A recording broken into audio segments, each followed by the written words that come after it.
అంటే good morning all of you madam. యాక్చువల్గా మొన్న December 5th జరిగిన పేరెంట్ మీట్ మీద ఒక రివ్యూ ఇద్దామని చెప్పి వీడియో చేయడం జరుగుతుంది మేడం. ఇది ఎల్కేజీ నుంచి 10th స్టాండర్డ్ పిల్లల వరకు మేడం. జనరల్గా పేరెంట్స్ ఇచ్చిన ఫీడ్బ్యాక్ని బట్టి చెప్తున్నాను మేడం. ఫస్ట్ ఏంటంటే యాక్చువల్గా లోయర్ క్లాసెస్ మేడం, అంటే ఫస్ట్ సెకండ్ అంతే ఆ 2 క్లాసులు మ్యాక్సిమం పెన్సిల్స్ ఎరేజర్స్ ఇవి మార్చేసుకుంటున్నారు, లేదంటే కొత్తవి ఇస్తుంటే వెనక్కి రావట్లేదని చెప్తున్నారు మేడం.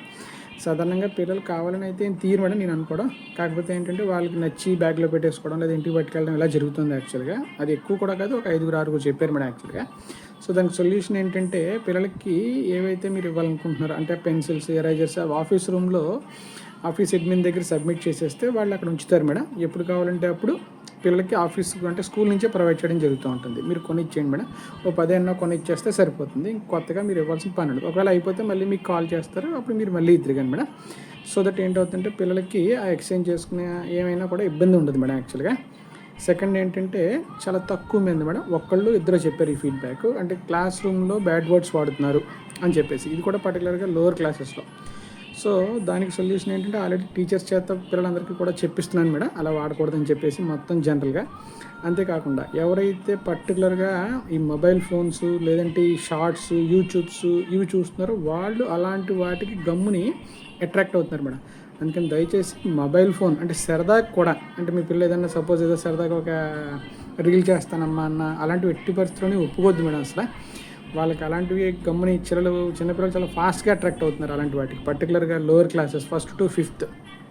హైయర్ వచ్చేటప్పటికి ఏంటవుతుందంటే ఇన్స్టాగ్రామ్ కానీ లేదంటే ఆ ఫోటో షూట్ అని కానీ ఇలాంటి వాటికి, అంటే మన స్కూల్లో చాలా తక్కువ మేడం, కానీ జనరల్గా జరిగే చెప్తున్నా అలాంటి వాటికి అట్రాక్ట్ అవుతున్నారు. తర్వాత ఇంటర్ బోర్డు 10th ఇక్కడికి వచ్చేటప్పటికి ఏంటంటే చూడకూడని వెబ్సైట్స్ చూడడం ఇలాంటి వాటికి అట్రాక్ట్ అవుతున్నారు మేడం. జనరల్గా జరిగేది మేడం, అంటే మన పిల్లలు చూస్తున్నారు లేదా పర్టికులర్గా మీ పిల్లలు చూస్తున్నారని ఉద్దేశం కాదు, జనరల్గా ఆ ఏజ్ పిల్లలు వాటికి అట్రాక్ట్ అవుతున్నారు. కాబట్టి కంపల్సరీగా ఆ బ్యాడ్ వర్డ్స్ అలాంటివి బాగా తగ్గాలి అంటే ఖచ్చితంగా ఈ మొబైల్ చూపించడం కానీ లేదంటే షార్ట్స్ యూట్యూబ్స్ ఇవి చూపించడం, యూట్యూబ్ షార్ట్స్ అలాంటివి అసలు చేయనివ్వద్దు, చూడనివ్వద్దు మేడం. నెక్స్ట్ ఏంటంటే మొబైల్ ఫోన్ బాగా తగ్గిపోయింది సార్, చాలా బాగుంది. కాకపోతే హాలిడే వస్తున్న రోజు చాలా ఎక్కువ చూస్తున్నారు అని చెప్పేసి కొంతమంది ఫీడ్బ్యాక్ ఇస్తున్నారు మేడం. సో హాలిడే వచ్చిన రోజు మీరు వాళ్ళని ఏదో ఒక వర్క్ ఎంగేజ్ చేయండి మేడం. సో దట్ అంటే అస్తమానం చదువునే కాకుండా సరదాగా ఫ్రెండ్స్ దగ్గరికి వెళ్ళరారా, లేదంటే కాసేపు బయట ఆడుకునిరా, లేదంటే కుదిరితే మీరు ఏదైనా బిజినెస్ చేస్తే మీ బిజినెస్ దగ్గర తీసుకెళ్ళడం కానీ, లేకపోతే బిజినెస్ కాకపోతే మీరు ఒకవేళ ఏదైనా జాబ్ ఓరియంటెడ్ అయితే కనుక సరదాగా సండే పూట వాళ్ళని అలా బయట తిప్పడం కానీ చేయండి మేడం. లేజర్లీ ఉంచుతుంటే ఏంటవుతుందంటే సహజంగా ఇప్పుడున్న అట్రాక్షన్స్కి గ్యారంటీగా మొబైల్కి అడిక్ట్ అవుతారు మేడం. అందుకని సండే పూట నేను చెప్తాను మేడం ఎలాగో స్కూల్లో సండే చూడొద్దని, కానీ అది ఎంతవరకు నడవదు మేడం. కంపల్సరీగా ఆ సండే పూట మటుకు వాళ్ళు ఏడ్చినా కూడా, లేదంటే మండే మార్నింగ్ మీకు ఎలాగో పేరెంట్స్ ఫీడ్బ్యాక్ చేస్తూ ఉంటారు కాబట్టి ఆ ఫీడ్బ్యాక్ని బట్టి సండేలా చూస్తాడని చెప్తే ఆ పర్టికులర్ పిల్లల మీద మనం కొంచెం ప్రెజర్ ఇద్దాం మేడం, చూడొద్దని చెప్పేసి. నెక్స్ట్ ఏంటంటే సండే అసలు బుక్స్ ఓపెన్ చేయట్లేదు మేడం. సండే కూడా వర్క్ వాళ్ళతోటి చేయనివ్వద్దు మేడం, ఎందుకంటే మనం థింక్ స్మార్ట్ అని చెప్పి ఒక ప్రోగ్రామ్ డిజైన్ చేశాను యాక్చువల్గా. ఆ థింక్ స్మార్ట్లో ఏం చేస్తున్నానంటే ఇంచక్క వాళ్ళకి తెలియదు, పిల్లలకైతే తెలియదు, కానీ ఓవరాల్గా వాళ్ళకి ఏం చేస్తున్నానంటే అన్ని సబ్జెక్ట్స్ సపోజ్ ఏదైనా మ్యాథ్స్ కవర్ చేస్తాం అనుకో మేడం, ఆ మ్యాథ్స్లో అప్పటి వరకు అయిన చాప్టర్స్లో బిట్స్ ఇస్తున్నాను, ఒక 5 నుంచి 10 బిట్స్ లోయర్ క్లాసెస్ అయితే కనుక. కాబట్టి అది చేసుకున్నారంటే సాటర్డే ఎంచక్క సండే వాళ్ళకి లేజర్ ఇవ్వండి మేడం. కాకపోతే సండే ఏం చేస్తారంటే ఈనాడు ఏదంటే సండే బుక్ ఉంటుంది కదా మేడం, అది కానీ లేదంటే ఏదైనా చందమామ బుక్ ఒకటి మీరు సండే మంత్లీ వన్స్ వస్తూ ఉంటుంది, అది కొనిపెట్టినా అది చదవమని చెప్పండి మేడం. అది బాగా అలవాటు చేయండి మేడం. ఒకవేళ హయ్యర్ క్లాసెస్ అయితే కనుక ఎంచక్క వాళ్ళకి ఏదైనా బయోగ్రఫీ బుక్స్ కానీ లేదంటే మనం లైబ్రరీ పెట్టాం కదా మేడం, టెల్ మీ వై అని చెప్పి బుక్స్ ఉంటాయి మేడం, ఆ బుక్స్ చదవమని చెప్పి పిల్లల్ని స్కూల్ లైబ్రరీ నుంచే తెచ్చుకోమని చెప్పి. హైయర్ అయితే మేడం, లోయర్ కాదు ఇది యాక్చువల్గా. హైయర్ అయితే ఇంచక్క లైబ్రరీ నుంచి బుక్స్ తెచ్చుకోమని చెప్పి మీరు అలా ఎంకరేజ్ చేస్తే ఇక్కడ కూడా నేను ఆ లైబ్రరీ బుక్స్ ఇష్యూ చేస్తాను మేడం పిల్లలకి. కాకపోతే ఏంటంటే లైబ్రరీ బుక్స్ ఇవ్వాలంటే మటుకు కంపల్సరీగా ఒక 200 రూపీస్ కాషన్ డిపాజిట్ పిల్లలకి ఇచ్చి పంపించండి మేడం. ఆ డిపాజిట్ 1 రూపీ కూడా మళ్ళీ అక్కర్లే మేడం. మీరు సపోజ్ స్కూల్ మానేసి వెళ్ళిపోతే కనుక ఆ 200 రూపీస్ మళ్ళీ మీకు రిటర్న్ ఇచ్చేస్తాను మేడం. ఎందుకంటే కాషన్ డిపాజిట్ దేనికోసం అంటే గమ్మున ఏదైనా బుక్ పాడు చేసేస్తే మటుకు ఆ డబ్బులు ఆ బుక్ కట్ చేయడం కోసం మేడం. ఒకవేళ బుక్స్ ఏదైనా పాడు చేసినా లేదా నీట్గా మెయింటైన్ చేయకుండా వెనక్కి ఇచ్చేసినా అప్పుడు ఆ డబ్బులు కట్ చేస్తాను మేడం. లేదంటే కనుక మీరు స్కూల్ ఎప్పుడైతే మానేస్తారో పిల్లలు అప్పుడు ఆ అమౌంట్ని బ్యాక్ ఇచ్చేటట్టుగా ప్లాన్ చేస్తున్నాను మేడం. అంటే ఇది ఏంటంటే సండే బుక్స్ ఓపెన్ చేయట్లేదు అనే దానికి ఆన్సర్ మేడం. ఆ రోజు ఇంచక్క హయ్యర్ అయితే కనుక ఈనాడు పేపర్ కొనిపెట్టి ఈనాడు పేపర్ని కంపల్సరీగా చదివించేటట్టు చేయండి మేడం. ఈనాడు కానీ లేదా డక్కన్ క్రానికల్ డీసీ రావట్లేనట్టుంది మేడం. హిందూ కానీ లేదా ఇండియన్ ఎక్స్ప్రెస్ కానీ ఇలా ఏదో ఒక పేపర్ రీడింగ్ అలవాటు చేయండి మేడం. ఆ యూజ్ ఇప్పుడు తెలియదు మనకి వెంటనే, కానీ పిల్లలు చక్క ఇంటర్ వరకు అలా అలవాటు పడితే వాళ్ళ వెకాబులరీ స్కిల్స్ సూపర్గా ఇంప్రూవ్ అవుతాయి మేడం. ఇప్పుడు డెవలప్ అవుతుంది మేడం. ఎంత డెవలప్ అయినా దాన్ని కమ్యూనికేట్ చేస్తూ వాళ్ళు ఒక కమాండ్ ఇవ్వాలి దానికి. అప్పుడు ఆ కమాండ్ బట్టి అది ఏం చేస్తుందంటే ఏదన్నా జనరేట్ చేస్తుంది అన్నమాట. వాళ్ళకి ఏదో కావాలంటే అలా, సపోజ్ క్వశ్చన్ అండ్ ఆన్సర్స్ కావాలంటే ఏం కావాలన్నా దానికి సంబంధించిన వెకాబులరీ కావాలి పిల్లలకి. ఇది బ్రహ్మాండంగా డెవలప్ అవుతుంది మేడం. ఈ లాజిక్ అయితే చాలా సక్సెస్ అవుతుంది మేడం. సో కంపల్సరీగా సండే వాళ్ళు రెగ్యులర్ బుక్స్ చదవమని ప్రెజర్ చేయకండి మేడం. ఎక్సెప్ట్ 9th 10th కొంచెం 8th కూడా. అక్కడ వరకు ఎంచక్క సండే వచ్చిందంటే వాళ్ళు కంపల్సరీగా ఎంచక్క ఏదన్నా ఒక టైమింగ్ అలవాటు చేసి ఆ టైంలో ఈనాడు పేపర్ చదవాలి. లేదంటే కనుక ఎంచక్క ఏదన్నా ఒక డ్రాయింగ్ చేయాలి. లేదంటే కనుక బయటికి వెళ్ళాలి, మీతోటి మీ బిజినెస్ ఏదైనా ఉంటే మీ బిజినెస్ దగ్గర కూర్చోవాలి. లేదంటే ఆఫీస్ అయితే కనుక మీరు వాళ్ళని బయటికి తిప్పడం ఇలాంటివి ఏమన్నా చేయొచ్చు మేడం. ఇది సండే చదవట్లేదు అనే దానికి ఆన్సర్ మేడం. నెక్స్ట్ ఏంటంటే చాలా ఇంపార్టెంట్ మేడం. అంటే ఎగ్జామ్ ముందర ఓన్లీ ఇంపార్టెంటే చదువుతున్నారు అని చెప్తున్నారు మేడం.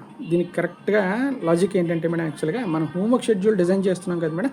ఆ హోంవర్క్ షెడ్యూల్ ఎలా డిజైన్ చేస్తున్నానంటే మొత్తం పిల్లలందరూ కూడా A to Z చదివేటట్టుగా డిజైన్ చేస్తున్నాను మేడం. మనం ఇచ్చిన హోంవర్క్ షెడ్యూల్ మీరు జాగ్రత్తగా గమనిస్తే పిల్లలు ఒక నెలల పాటు ఆ లెసన్ ఏంటి, ఏ ఎగ్జామ్స్ అయితే ఏ లెసన్స్ అయితే ఉన్నాయో ఆ లెసన్స్ అన్నీ చదువుతున్నారు పిల్లలు. చదివాక ఎగ్జామ్ పాయింట్ ఆఫ్ వ్యూ వచ్చాక ఖచ్చితంగా ముందర వాళ్ళు ఇంపార్టెంట్ చదవడమే మంచిది మేడం. ఫర్ ఎగ్జాంపుల్ అంటే నా ఉద్దేశం ఏంటంటే మేడం, తప్పుగా ఆలోచించదు మేడం. అంటే ఫెయిర్గా ఒకసారి మీరు థింక్ చేస్తే అర్థమవుతుంది. For example social studies 10th class ఉందంటే 22 లెసన్స్ ఉంటాయి madam, only 10th class. So 22 lessons ఉన్నప్పుడు వాళ్ళు ఎగ్జామ్ ముందర మొత్తం అంతా చదువు అని చెప్పామనుకో madam. For example 10th class పిల్లల గురించి చెప్తున్నాను మేడం. ఫస్ట్ వాళ్ళు ఆ 10th క్లాస్లో 22 లెసన్స్ ఎగ్జామ్ ముందర చదవడం అనేది చాలా కష్టమైన పని మేడం. అప్పుడు వాళ్ళకి ఏం చేస్తామంటే బ్లూ ప్రింట్ ప్రకారం, అంటే ఒక బ్లూ ప్రింట్ ఉంటుంది, కంపల్సరీగా బ్లూ ప్రింట్ రిలీజ్ చేస్తూ ఉంటాడు. ఆ బ్లూ ప్రింట్ ప్రకారం పిల్లలు చదువుకోవాలన్నమాట ఎగ్జామ్ ముందర. అంటే ఫర్ ఎగ్జాంపుల్ అగ్రికల్చరల్ లెసన్ ఉంది, ఆ లెసన్ నుంచి 8 మార్క్స్ వస్తుంది. కాబట్టి పిల్లలు ఏం చేస్తారు, ఇంచక్క అగ్రికల్చరల్ లెసన్లో 8 మార్క్స్కి రావడానికి ఛాన్స్ ఉన్న క్వశ్చన్స్ ఏంటో టీచర్ ఇక్కడ చెప్తారన్నమాట, అవన్నీ చదువుతారు. సో అప్పుడు వాడికి ఏంటవుతుందంటే ఇంచక్క ఎగ్జామ్ ముందర వెళ్ళే ముందర కాన్ఫిడెన్స్ లెవెల్స్ బాగా పెరుగుతాయి అన్నమాట.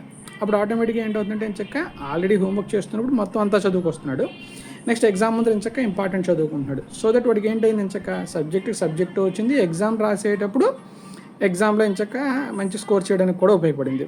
ఒక్క 1 మార్క్ 2 మార్క్ క్వశ్చన్స్ కవర్ అవ్వాలంటే కనుక వాడు ఖచ్చితంగా ఏం చేయాలంటే లెసన్ అంతా చదవాలి. అది కూడా ఎగ్జామ్ ముందర చదివితే ఏమీ యూజ్ ఉండదు మేడం. మనకి చాలా క్లియర్గా చెప్తున్నాం మేడం. అప్పటి వరకు చదవకుండా 1 మార్క్ 2 మార్క్ అప్పటికప్పుడు చదివేస్తే అదేమీ యూజ్ ఉండదు. కాబట్టి వాళ్ళు ఇంచక్కి డైలీ హోంవర్క్ చేస్తున్నారు కదా మేడం, అప్పుడు తెలియకుండా ఇంచక్క వాళ్ళకి సబ్జెక్ట్ బుర్రలోకి వెళ్ళిపోతుంది మేడం. పిల్లలకి ఇంచక్క ఆ మెమరీ పవర్ అయితే ఉంటుంది, ఎందుకంటే రోజు ప్రాక్టీస్ చేస్తున్నాడు కాబట్టి బ్రహ్మాండంగా షైన్ అవుతాడు మేడం. వాడు ఆటోమేటిక్గా 1 మార్క్ 2 మార్క్ ప్రజెంట్ చేయడం కూడా జరుగుతుంది. ఇంకోటి ఏంటంటే మనం ఏం చేస్తున్నాం అంటే అప్పుడప్పుడు వాళ్ళకి లెసన్ వైజ్ రివిజన్ టెస్ట్ అని, అంటే పేరు ఏదో ఒకటి పెట్టి మొత్తం మీద ఎగ్జామ్ అయితే కండక్ట్ చేస్తున్నాం మనం. ఆ ఎగ్జామ్ కండక్ట్ చేయడం వల్ల ఫార్మేటివ్ అని లేదా సమ్మేటివ్ అని ఇలాగ ఏదో ఒక ఎగ్జామ్ కండక్ట్ చేస్తున్నాం కాబట్టి ఆ ఎగ్జామ్లో 100% వాడికి ఏంటవుతుందంటే ఎంచక్క ఆ సబ్జెక్ట్ మీద గ్రిప్ వచ్చేస్తుంది. 1 మార్క్ 2 మార్క్ బ్రహ్మాండంగా రాయగలుగుతాడు. కాబట్టి అది అలవాటు చేయడం కోసమే హోంవర్క్స్ షెడ్యూల్స్ ఇంచక్క నీట్గా లెసన్ అంతా ఇస్తున్నాను మేడం. తర్వాత ఏం చేస్తున్నాను, ఎగ్జామ్కి సంబంధించి blue print even first standard నుంచి బ్లూ ప్రింట్ ఇప్పిస్తున్నాను 10th వరకు కూడా. థర్డ్ ఏంటి, ఎగ్జామ్ ముందర ఎంచక్క నీట్గా ఆ ఇంపార్టెంట్ అన్నీ చదివిస్తున్నాను. సో దట్ ఏంటైపోయింది, పిల్లడికి తెలియకుండా వాడికి తెలియట్లేదు కానీ మొత్తం అంతా చదువుతున్నాడు వాడు. కాకపోతే వాడు మీకు ఎగ్జామ్ చదివించేటప్పుడు మీరు ఏం చేస్తున్నారంటే సాధారణంగా చాలామంది పేరెంట్స్ ఎగ్జామ్ ముందరే ఇవి చదివి అప్ చెప్పని ర్యాండమ్గా అడుగుతున్నారు. అప్పుడు ఏమనిపిస్తుందంటే మీకు ఇవి మాత్రమే చదువుతున్నాడు అని మీకు అనిపిస్తుంది మేడం. కానీ మనం చేస్తున్న గ్రౌండ్ వర్క్ ఏంటంటే ఎంచక్క వాడు లెసన్ అంతా చదువుతున్నాడు. ఎలాగా, ఎవ్రీడే హోంవర్క్ షెడ్యూల్లో. అలాగే 1 మార్క్ 2 మార్క్ క్వశ్చన్స్ కవర్ అవ్వడానికి మనం పెట్టే లెసన్ వైజ్ రీడింగ్ టెస్ట్లు అవని, లేదంటే క్లాస్ రూమ్లో అసైన్మెంట్స్ కండక్ట్ చేస్తున్నారు, లేదంటే ర్యాండమ్గా టీచర్స్ క్వశ్చన్స్ అడుగుతున్నారు. అలా ఎంచక్క 1 mark 2 mark short answer, very short, bit అన్నీ కవర్ అవుతున్నాయి. నెక్స్ట్ ఎగ్జామ్ ముందర ఏం చేస్తున్నాం, ఎంచక్క ఏదైతే ఇంపార్టెంట్ అనుకుంటున్నామో, ఇంపార్టెంట్ అంటే పేపర్ అయితే చెప్పట్లేదు మేడం, అసలు 100% పేపర్ చెప్పట్లేదు. మీరు నమ్మినా నమ్మకపోయినా 100% ఎవరికి పేపర్ తెలియదు మేడం, అసలు పిల్లలు ఎవరికి కూడా. కాకపోతే ఏంటంటే ఆ లెసన్లోంచి 8 మార్క్స్ క్వశ్చన్ లేదా ఎస్ఏ క్వశ్చన్ ఏంటి ఎక్కువ రావడానికి ఛాన్స్ ఉంది అని చెప్పేసి దాని మీద అవగాహన ఇచ్చి అలాంటివి ఒక 3 క్వశ్చన్స్ ఉన్నాయనుకుందాం మేడం. సపోజ్ ఒక లెసన్ 2 లెసన్స్ ఇస్తున్నాం మనం ఏ ఎగ్జామ్ పెట్టినా కూడా. ఆ అప్పుడు ఏమవుతుంది ఇంచక్క ఆ 2-3 లెసన్స్లోని 4 మార్క్ క్వశ్చన్స్ పెద్ద ఉండవు. ఎందుకంటే ఏదైనా ఒక లెసన్ ఉందంటే ఎస్ఏ క్వశ్చన్స్ మహా అయితే 3-4 కవర్ అవుద్ది లెసన్ని బట్టి, వైటేజ్ని బట్టి. అప్పుడు పిల్లలు ఖచ్చితంగా ఏం చేసినట్టు అయింది మేడం, వాడికి తెలియకుండా అంతా చదువుతున్నాడు ఇంచక్క. అందుకని లెసన్ అంతా చదువుతున్నారు పిల్లలు. అస్సలు ఆ విషయంలో కంగారు అయితే పడదు మేడం. ఇది ఫార్మేటివ్ సమ్మేటివ్ ఎగ్జామ్స్కి ఇంపార్టెంట్ అనే మాట గురించి చెప్తున్నాను మేడం. నెక్స్ట్ 6th క్లాస్ వాళ్ళందరూ కూడా ఏం చేద్దామంటే మేడం, ముందర సపోజ్ అంటే నేను ఇప్పుడు న్యూ 6th మేడం, అంటే 5th నుంచి న్యూ 6thకి వచ్చే పిల్లలందరికీ కూడా అంటే ఏంటంటే రేపు జనవరి మంత్ నుంచి మంచి రోజు చూసి స్టార్ట్ చేయడం జరుగుతుంది మేడం వాళ్ళకి. దాని మీద డీటెయిల్డ్ వీడియో ఒకటి 5th క్లాస్ పేరెంట్స్కి మాత్రమే పెడతాను మేడం. అంటే ఎందుకు స్టార్ట్ చేయాల్సి వస్తుంది, అసలు రీజన్స్ ఏంటి అన్నీ డీటెయిల్గా చెప్తా ఒక వీడియో పెడతాను మేడం. నెక్స్ట్ ఏంటంటే పిల్లలు టిఫిన్స్, స్నాక్స్ సాధారణంగా జంక్ ఫుడ్ తెచ్చుకుంటున్నారు మేడం. చాలా తక్కువ మంది జంక్ ఫుడ్ తెస్తున్నారు. మీరు అస్సలు ఎంకరేజ్ చేయొద్దు మేడం. నేను కూడా స్కూల్లో చెప్పిస్తాను, గమ్మున వాళ్ళు మీరు ఇంటి దగ్గర ఏడిచిన ఆ జంక్ ఫుడ్ మీరు ఇచ్చేయండి మేడం. ఇక్కడ నేను స్కూల్లో ఏం చేస్తానంటే మెల్లిమెల్లిగా నేను తగ్గిస్తాను మేడం. ఎంత బాగా తగ్గించగలిగితే అంత బాగా తగ్గిస్తాను మేడం. నెక్స్ట్ కంపల్సరీగా కుదిరితే మంచి మండే అని, టేస్టీ ట్యూస్డే అని, veggie Wednesday, yummy nuts Thursday, fruity Friday, protein Saturday అని చెప్పేసి పిల్లలకి సరదాగా నేను మెల్లిగా ఏదో ఒక పేరు పెట్టి దాంతో వాళ్ళు ఆ స్నాక్స్ ఎంచక్క వాళ్ళు హెల్తీగా ఉండేటట్టు చేస్తాను మేడం. కాకపోతే దీంట్లో అంటే పిల్లలు కంపల్సరీగా ఏదో సపోజ్ మంచి మండే అన్నారు, లేదా ఫ్రూటీ ఫ్రైడే అన్నారు, లేదా ఎమ్మీ నట్స్ సాటర్డే థర్స్డే అని చెప్పాను మేడం. ఇలాగేవో చెప్తున్నారు. ఆ రోజు అవే తెచ్చుకోవాలి, ఇంక వేరే తెస్తే సార్ ఒప్పుకోరు లేదా టీచర్ ఒప్పుకోరని చెప్తారు. కానీ అలాగేం లేదు మేడం. పేరు ఏదో ఒకటి పెట్టి వాళ్ళకి మంచి ఫుడ్ అలవాటు చేయడం కోసం ఈ ప్రోగ్రామ్ మేడం. కాబట్టి మీరు ఆ రోజు కుదరకపోతే మీరు ఏదన్నా ఇచ్చి పంపించవచ్చు. మనం అనుకున్న కాన్సెప్ట్స్లో వాళ్ళకి ఏదన్నా ఇచ్చి పంపించవచ్చు మేడం. ఆ రోజు అదే ఇవ్వాలని ఏం లేదు, సరదాగా. కాకపోతే ఏంటంటే అలా కంపల్సరీ తెచ్చిన పిల్లల్ని ఎంకరేజ్ చేస్తూ మిగిలిన వాళ్ళు కూడా వాడిని చూసి ఇన్స్పైర్ అవ్వడం కోసం ఏం చేస్తానంటే ఏదో ప్రజెంటేషన్ ఏదో ర్యాండమ్గా ఇవ్వడం జరుగుతుంది మేడం. నెక్స్ట్ ఏంటంటే స్లో లెర్నర్స్ గురించి ఏం కాన్సెప్ట్స్ డిజైన్ చేస్తున్నారు అనే ప్రోగ్రామ్ ఒకటి ఉంది మేడం, స్లో లెర్నర్స్ గురించి. సో ఆ స్లో లెర్నర్స్ అంటే మామూలుగా సాధారణంగా డల్లర్స్ అంటారు మేడం బయట, కానీ మనం మటుకు స్లో లెర్నర్స్ అందాం మేడం వాళ్ళని. డల్లర్ అనే పేరు పిల్లాడి బుర్రలోకి తీసుకురావద్దు మేడం. అసలు స్లో లెర్నర్ అని చెప్పేసి చెప్దాం. వాళ్ళకి ఏం చేస్తున్నారంటే మేడం, పర్టికులర్గా 6th నుంచి 9th వరకు వాళ్ళని ఒక సెక్షన్ సపరేట్ చేసేస్తాను మేడం. ఎవరెవరిని సపరేట్ చేస్తాను అనేది పేరెంట్స్కి ఇన్ఫర్మేషన్ ఇస్తాను. సపరేట్ చేసి వాళ్ళతోటి డిసెంబర్ 15th తర్వాత మేడం, డిసెంబర్ 15th తర్వాత మంచి రోజు చూసి వాళ్ళకి ఏం చేస్తానంటే వేరే ప్రోగ్రామ్ ఒక డిజైన్ చేశాను మేడం. అలాంటి పిల్లలందరూ అంటే ఒక 20-25 మంది పిల్లలు వచ్చారు మేడం. అంటే క్లాస్కి వచ్చి 4-3 చొప్పున ఉన్నారు మేడం. బాగా స్లో లెర్నర్స్ అనమాట, 4-3 అంటే ఈవెన్ ఆల్ఫాబెట్స్ కూడా సరిగ్గా చదవలేని పొజిషన్లో ఉన్నారు వాళ్ళు. అలాంటి పిల్లలకి ఏం చేస్తానంటే ఒక ప్రోగ్రామ్ డిజైన్ చేస్తాను. ఆ డిజైన్ చేసిన ప్రోగ్రామ్ డీటెయిల్స్ అన్నీ మీకు పెడతాను. మీరు ఒప్పుకున్నాక మా పిల్లల్ని ఆ ప్రోగ్రాంలో పెట్టండి, ఇబ్బంది లేదు అన్నాకనే ఆ పిల్లలకి ఆ ప్రోగ్రామ్ రన్ చేస్తాను మేడం. నెక్స్ట్ ఆ ర్యాంకుల గురించి సాధారణంగా చెప్తాను మేడం. అంటే ఫర్ ఎగ్జాంపుల్ మా పాప లాస్ట్ FA1లో ఫస్ట్ ర్యాంక్ వచ్చిందండి, ఇప్పుడేమో 6th ర్యాంక్ వెళ్ళింది, లేదంటే 3rd ర్యాంక్ వచ్చింది, ఇప్పుడు 8th ర్యాంక్ వెళ్ళింది, ఇలా చెప్తున్నారు మేడం. టాప్ 10 ర్యాంక్స్లో ఉన్నారంటే ఆల్మోస్ట్ పిల్లలందరూ ఈక్వల్గానే ఉంటారు మేడం. మీకు ఏం డౌట్ పడక్కర్లా. ఇటు వచ్చి ఏంటంటే ఒక 1/2 మార్కు 1 మార్కు అటు ఇటు అవుతూ ఉంటుంది. లేకపోతే పలానా సబ్జెక్ట్లో అంటే ఫర్ ఎగ్జాంపుల్ మ్యాథమెటిక్స్ తీసుకుందాం. 5th క్లాస్లోనో ఆ పిల్లకి లాస్ట్ టైం FA1లో ఫస్ట్ ర్యాంక్ వచ్చింది అనుకుందాం మేడం. ఇప్పుడు ఆ పిల్లకి ఏంటైంది అనుకుందాం అంటే సపోజ్ 8th ర్యాంక్ వచ్చింది అంటే ఆ ఫ్రాక్షన్స్ అది టఫ్గా ఫీల్ అవుతుంది అన్నమాట పిల్ల. అప్పుడు మనం ఏం చేద్దాం అంటే ఇంచక్క ఫ్రాక్షన్స్ మీద ఫోకస్ చేద్దాం మేడం. అప్పుడు ఇంచక్క సబ్జెక్ట్ నేర్చుకుంటుంది, నెక్స్ట్ టైం రాసినప్పుడు ఇంచక్క ఇంకా బెటర్ పెర్ఫార్మెన్స్ ఇస్తుంది. అంతే తప్ప ఆ ర్యాంకుల గురించి అస్సలు కంగారు పడకండి మేడం. అసలు ఏదో కావాలని అయితే చెప్పట్లేదు మేడం, మీరు జెన్యూన్గా నమ్మండి మేడం. ఎందుకంటే ఫర్ ఎగ్జాంపుల్ ఇప్పుడు 10th క్లాస్ ఉందంటే అవుట్ గోయింగ్ ఒక 6 లక్షల మంది పిల్లలు సుమారుగా పరీక్ష రాస్తున్నారు మేడం. సో ఒక 90-100% మధ్యలో ఉన్నారు అంటే వాళ్ళందరూ ఐక్యూ లెవెల్స్ ఆల్మోస్ట్ ఈక్వల్గా ఉంటాయి మేడం. వాళ్ళ ఐక్యూ లెవెల్స్ ఆల్మోస్ట్ ఈక్వల్గా ఉంటాయి. సో దాని గురించి మనం అసలు కంగారు పడక్కర్లే. వాళ్ళు ఇంచక్క బ్రహ్మాండంగా షైన్ అవుతారు. ఇంచక్క సపోజ్ 80-90 ఉంటారు, లేదా 70-60. ఈ యావరేజ్గా ఈ పర్సంటేజెస్ అన్నీ కూడా అప్రాక్సిమేట్గా ఒక 10% డిఫరెన్స్ అంటే చాలా తక్కువ సందర్భాల్లో దాని ఎఫెక్ట్ ఉంటుంది మేడం. అంటే ఫర్ ఎగ్జాంపుల్ ఏదైనా మరీ హై లెవెల్ మల్టీనేషనల్ కంపెనీస్ పిల్లలు ఇంటర్వ్యూస్కి వెళ్ళినప్పుడు అలాంటి చోట ఈ డిస్టర్బెన్స్ ఉంటుంది. మిగిలిన సందర్భాల్లో ఈ డిస్టర్బెన్స్ చాలా చాలా తక్కువ ఉంటుంది మేడం. నెక్స్ట్ ఏంటంటే దాని గురించి అయితే కంగారు పడదు మేడం. ఇదేంటంటే ర్యాంక్స్ గురించి వాటి గురించి మేడం. నెక్స్ట్ ఏంటంటే మీకు కంపల్సరీగా టీచర్స్ ఫోన్ కాల్స్ చేస్తారు మేడం. అంటే వారానికి ఒక క్లాస్ కంప్లీట్ అయ్యేటట్టుగా ప్లాన్ చేస్తున్నాను అనమాట. ఏ టీచర్కి ఆ టీచర్ ఫోన్ కాల్స్ చేస్తారు. మీరు ఆ ఫోన్ కాల్స్లో ఏమైనా ఫీడ్బ్యాక్స్ ఇవ్వాలంటే కంపల్సరీగా ఆ ఫీడ్బ్యాక్ కాల్స్ అన్నీ కూడా ఫోన్లో ఇచ్చేయచ్చు మేడం. అప్పుడు నేను ఇంచక్క నీట్గా ఫాలో చేస్తాను మేడం. నెక్స్ట్ ఏంటంటే పేరెంట్ మీట్ జరిగాక ఒకళ్ళిద్దరు అన్నారు మేడం, అంటే మా పిల్లల్ని మళ్ళీ ఫాలో చేయలేదు సార్ నేను చెప్పిన కంప్లైంట్.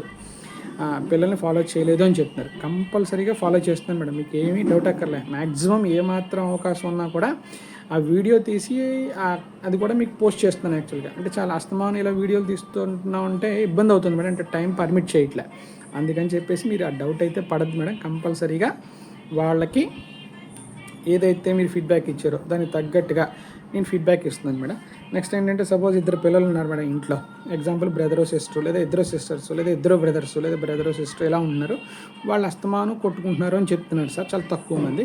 ఇంకా సరదాగా వాళ్ళని అయితే ఎంజాయ్ చేయని మేడం, ఎందుకంటే చిన్నప్పుడే వాళ్ళు ఎంచక్క ఎంజాయ్ చేస్తారు. పెద్ద అయ్యాక ఎంచక్క ఎవరి మ్యాచెస్ వారు వీళ్ళ దూరం వెళ్ళిపోతే ఎలాగూ వాళ్ళకి ఎఫెక్షన్ ఆటోమేటిక్గా పెరిగిపోతుంది మేడం, మనకేం డౌట్ అక్కర్లే, పర్టికులర్గా మన అట్మాస్ఫియర్కి. కాబట్టి మరీ ఎక్కువ కీచులు ఆడుకుంటుంటే తప్ప లేదంటే వాళ్ళని సరదాగా ఎంజాయ్ చేయని మేడం. మళ్ళీ లైఫ్లో వాళ్ళు ఈ మూమెంట్స్ని లేదంటే ఆ సిబ్లింగ్స్ యొక్క ఎంజాయ్మెంట్ని వాళ్ళు మిస్ అవుతారు. ఇది ఇది ఎవరి పర్సనల్ ఒపీనియన్ వాళ్ళది మేడం, మీ ఇష్టం. ఒకవేళ మీరు చెప్పమని మరీ ఇన్సిస్ట్ చేస్తే నేను కూడా చెప్తాను మేడం. నెక్స్ట్ ఏంటంటే హయ్యర్లో కొంతమంది పిల్లలు ఫుడ్ తినట్లేదు అని కంప్లైంట్ చేస్తున్నారు మేడం. ఇంకా హయ్యర్ అంటే 9th 10th ఇంక వాళ్ళకి మనం ఎక్కువ ప్రెజర్ అయితే ఇక్కడ ఇవ్వద్దు మేడం, నాకు ఇవ్వద్దు మేడం. మీరు అది కంపల్సరీగా మీరు ఇంటి దగ్గర చెప్పి తీరాల్సిందే, ఫుడ్ తినాలమ్మా అని. కాకపోతే ఇక్కడ లేడీస్ అయితే కనుక లేడీ టీచర్స్తో చెప్పిస్తే, జెంట్స్ అయితే నేను చెప్తాను మేడం. అప్పుడు పిల్లలు ఏంటవుతుందంటే అట్లీస్ట్ కొంచెం తినడానికి అటు ట్రై చేస్తారు. ఎందుకంటే వాళ్ళు ఒక మెంటల్ స్టెబిలిటీకి వచ్చేస్తారు. వాళ్ళకి ఏం కావాలి ఏం వద్దు అన్నీ అలవాట్లు పడిపోతాయి వాళ్ళకి. మీరు చిన్నప్పటి నుంచి చేసిన చేంజెస్ ఒక్కసారిగా వెంటనే మారాలంటే కష్టం మేడం, పర్టికులర్గా 9th 10th. కానీ సాధ్యం మటుకు నేను కూడా చెప్తాను మేడం. నెక్స్ట్ ఏంటంటే డైరీలో సిగ్నేచర్ ఒకటి చేయట్లేదు మేడం మీరు, అది కంపల్సరీగా డైరీలో సిగ్నేచర్ ఒకటి చేయండి మేడం.